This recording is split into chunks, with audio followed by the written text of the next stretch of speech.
Hey parents! If you're like me, wrangling a car seat can feel like solving a Rubik's Cube, blindfolded. But don't worry, I've got you covered with my top car seat safety hacks that every parent should know. Let's start with installation. The number one mistake? A loose seat.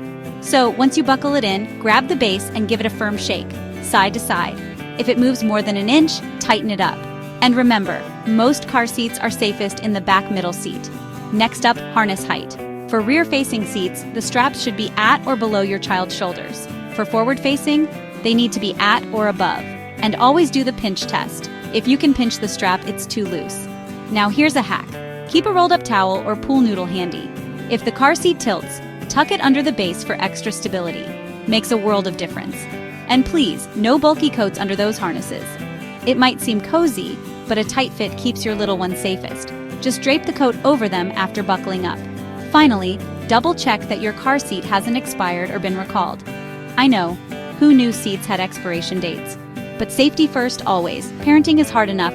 Car seat safety doesn't have to be. Stay safe, drive smart, and give yourself a high five for keeping your kiddos secure every ride.